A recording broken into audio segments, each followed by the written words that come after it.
नमस्कार। Gayatri PG college Sanchore की online class में आपका स्वागत है। प्रिय विद्यार्थियों, आज हम बीए पार्ट द्वितीय विषय इतिहास में मोहम्मद बिन तुगलक द्वारा किए गए कार्यों का अध्ययन है वो करेंगे। तो देखिए, कल हमने मोहम्मद बिन तुगलक के बारे में जो उन्होंने राजस्व व्यवस्था में सुधार के लिए कार्य किया था उसका अध्ययन किया था एवं दोआब क्षेत्र में जो कर वृद्धि की थी उसके बारे में हमने पढ़ा था। आज हम आगे उनके कार्यों में पढ़ते हैं राजस्थानी परिवर्तन की योजना। तो देखिए, मोहम्मद बिन तुगलक को एक सुगठित साम्राज्य मिला था, लेकिन मोहम्मद बिन तुगलक ने संयोग से जितनी भी योजनाएं बनाई उनमें किसी में भी सफलता हाथ लगती नहीं दिखती थी। तो देखिए, सुल्तान की असफल योजना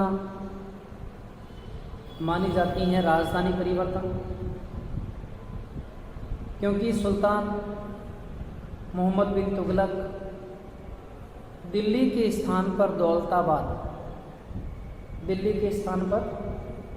दौलताबाद या देवगिरी को राजधानी बनाना चाहते थे। और इस योजना को सुल्तान ने अपने शासन के प्रारंभिक काल 1326-27 ईस्वी में ही लागू कर दिया था। तारीख़ मुबारक शाही का लेखक लिखता है कि राजधानी परिवर्तन की योजना को 2 चरणों में पूरा किया गया था, जबकि कई इतिहासकार इसे एक चरण में बताते हैं। अब मोहम्मद बिन तुगलक के राजधानी परिवर्तन के कई कारण माने जाते हैं। उन कारणों में अगर हम देखें तो पहला ये है कि देवगिरी या दौलताबाद की भौगोलिक तथा सामरिक स्थिति थी और देवगिरी सल्तनत साम्राज्य के मध्य स्थित था, इसलिए बाह्य आक्रमणों से सुरक्षित था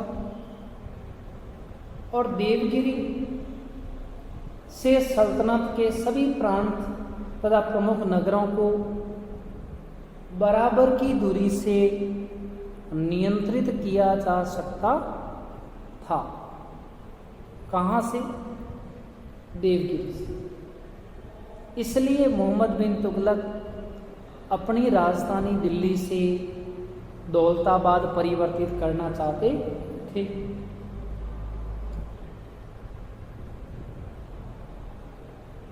देवगिरी से सल्तनत को सभी प्रांतों पर नियंत्रण रखने में आसानी थी और 1326 ईस्वी में सुल्तान को भी यह स्थान पसंद आ गया था।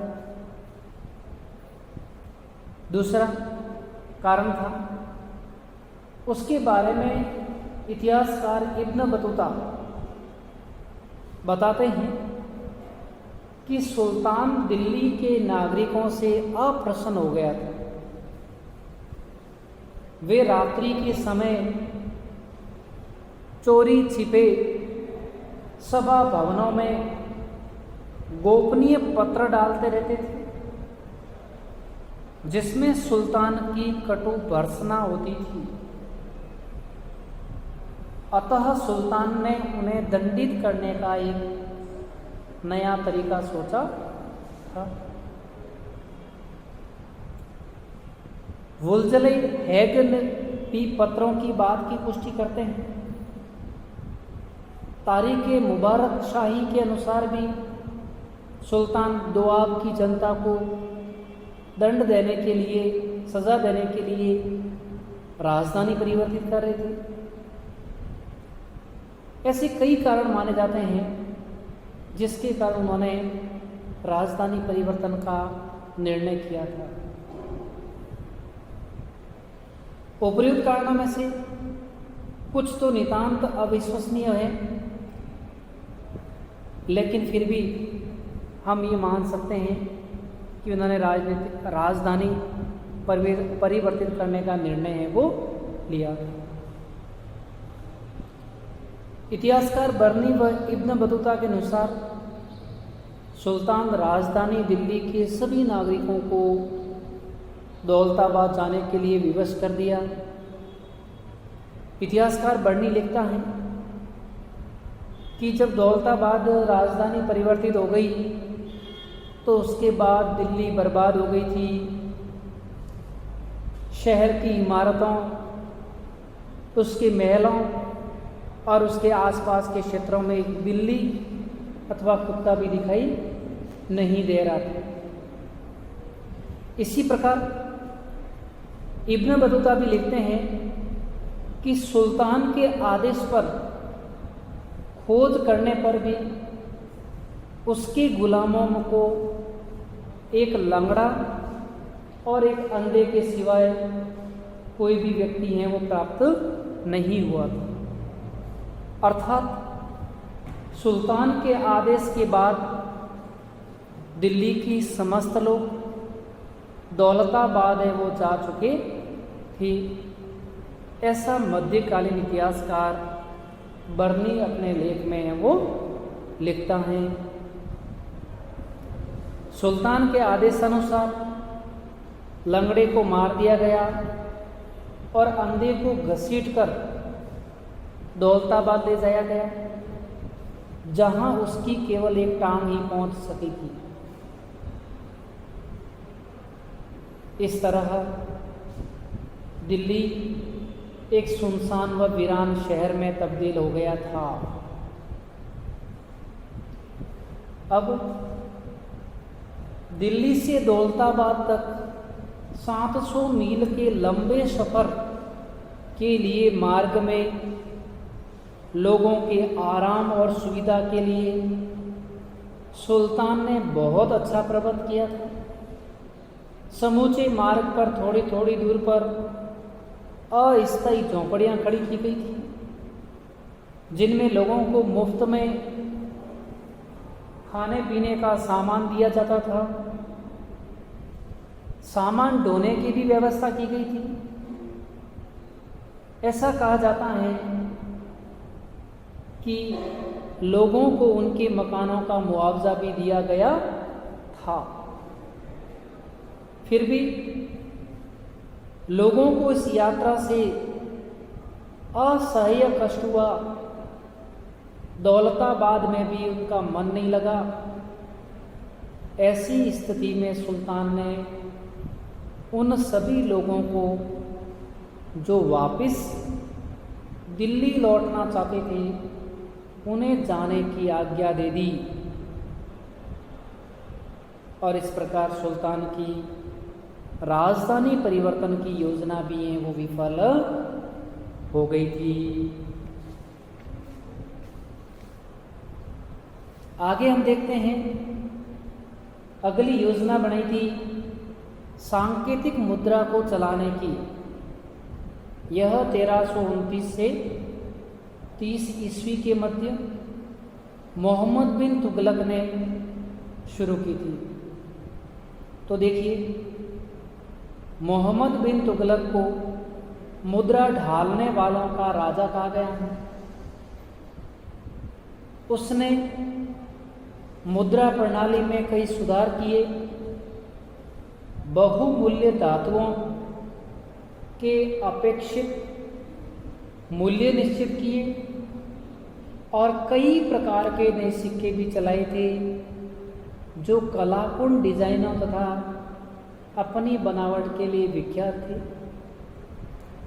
और इस क्षेत्र में उसका सबसे महत्वपूर्ण प्रयोग था सांकेतिक मुद्रा चलाना, अर्थात तांबे और पीतल के सिक्के चलाना और उनका मूल्य सोने तथा चांदी के सिक्कों के समान मानना। इस तरह उसने सांकेतिक मुद्रा चलानी शुरू की थी और सांकेतिक मुद्रा चलाने के भी कारण मानते हैं कि उसका राजकोष रिक्त हो गया था तो वह उसे बढ़ना चाहता था। दूसरा, अकाल तथा दुआब में कठोर कर नीति लगाने के कारण सल्तनत की आय में कमी हो गई थी। तीसरा, बर्नी के अनुसार संपूर्ण संसार को वह जीतना चाहता था। इसके लिए उसको एक मजबूत शक्तिशाली सेना की जरूरत थी। चौथा, सुल्तान को नए नए प्रयोगों में रुचि थी और यह भी नया प्रयोग माना जाता था। तो इस तरह के कई कारण माने जाते हैं। सुल्तान ने तांबे और पीतल के सिक्के चलाए।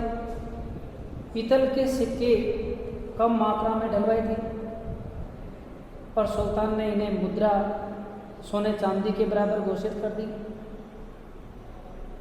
लेन देन क्रय विक्रय में इन सिक्कों का सोने चांदी के सिक्कों की भांति प्रयोग होने लगा था। परंतु सुल्तान ने सबसे बड़ी भूल यह की थी कि उसने टकसाल पर राज्य का एकाधिकार रखने का कोई प्रयास नहीं किया और इसका नतीजा निकला कि इस काम में निपुण लोगों ने अपने अपने घरों से ही तांबे के सिक्के डालने शुरू कर दिए। बर्नी जैसे इतिहासकारों ने हिंदुओं पर आरोप लगाते हुए लिखा है कि प्रत्येक हिंदू का घर टकसाल बन गया और प्रांतों के निवासियों ने लाखों और करोड़ों तांबे के सिक्के बना डाले और उन्हीं से वे राजस्व चुकाते थे। घोड़े, अस्त्र शस्त्र एवं सब प्रकार की सुंदर वस्तुएं खरीदते थे। इस तरह जो सांकेतिक मुद्रा है वो भी प्रचलित है, वो हो गई थी और वह भी सफल नहीं हो पाई और अंत में उनको सांकेतिक मुद्रा भी है वो रद्द करनी पड़ी थी।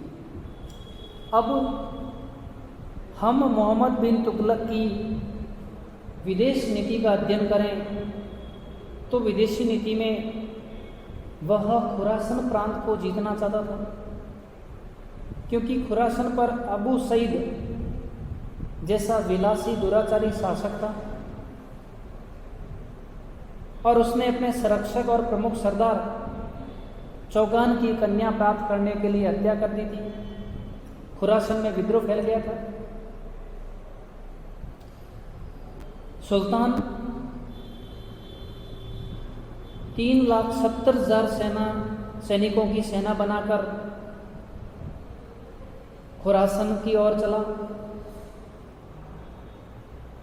सैनिकों को 1 वर्ष का वेतन राजकोष से पेशगी से दिया गया, परंतु दूसरे ही वर्ष इस सेना को भंग कर दिया और खुरासन विजय के अभियान को भी त्याग दिया। और इस समय तक सुल्तान ने जो जानकारी प्राप्त की उससे अनुभव हो गया था कि भारत और खुरासन के बीच बर्फ से ढके मार्ग को तय करना, मार्ग के प्रदेशों की शत्रु जनता से लोहा लेकर खुरासन पर विजय प्राप्त करना है वो कठिन था। अर्थात इस योजना में भी वह सफल नहीं हो सका। अगली योजना थी नगरकोट की विजय। नगरकोट पंजाब के कांगड़ा जिले में एक पहाड़ी पर स्थित किला महमूद गजनवी के समय से ही मुस्लिम सेनाओं की हंसी उड़ाता आया था। नगरकोट को कोई, हिंदू राज्य को कोई मुस्लिम अभी तक जीत नहीं सका था। मोहम्मद तुगलक ने लगभग संपूर्ण भारत जीत लिया, परंतु नगरकोट का किला अभी भी स्वतंत्र हिंदू शासक के अधीन था। इसलिए 1337 ईस्वी में सुल्तान ने 1,00,000 सैनिकों के साथ इस किले पर आक्रमण कर दिया और हिंदू राजा ने वीरतापूर्वक सामना किया, किंतु परास्त हुआ। और जब उसने सुल्तान की अधीनता स्वीकार कर ली तो सुल्तान ने किला उन्हें वापस कर दिया और दिल्ली है वो लौट आया। यहाँ सुल्तान को एक बार जरूर सफलता हाथ लगी थी। इसके बाद कराजल अभियान चलाया था 1337-38 में। उस समय हिमालय की तराई में स्थित कराजल एक हिंदू राज्य था, अभी तक मुस्लिम आक्रमणों से सुरक्षित था और कुछ विद्वानों के अनुसार यह हिंदू राज्य सल्तनत के विरोधियों का आश्रय बना हुआ था। इसलिए मोहम्मद तुगलक ने इसे जीतने का निश्चय किया। दिल्ली से एक शक्तिशाली सेना के साथ सुल्तान ने इस पर आक्रमण कर दिया। प्रारंभिक काल में काफ़ी सफलता मिली, लेकिन इसी दौरान वर्षा ऋतु के आगमन से पर्वतीय क्षेत्र में शाही सेना को काफ़ी नुकसान उठाना पड़ा। उधर हिंदू शासक ने भी घबराकर संधि वार्ता को शुरू कर दी। इस कारण उन्हें मोहम्मद बिन तुगलक भी वहाँ से वापस लौट आया था। अगला है राजस्थान। तो राजस्थान को जीतने की योजना बनाई, लेकिन वह सफल नहीं हो सका और उसके बाद मंगोल आक्रमण, चंगेज खान मंगोल के उत्तराधिकारी इल्तुतमिश के काल से ही भारत के पश्चिमोत्तर क्षेत्र में पहुंच गए थे और वे येनकेन प्रकारेण किसी भी तरीके से भारत पर अधिकार करना चाहते थे। इल्तुतमिश के काल से ही मंगोलों के आक्रमण का भय था। जब सुल्तान दिल्ली से दौलताबाद राजधानी उठाकर ले गए तो मंगोलों को उत्तर पश्चिमी क्षेत्रों पर आक्रमण करने का अवसर मिल गया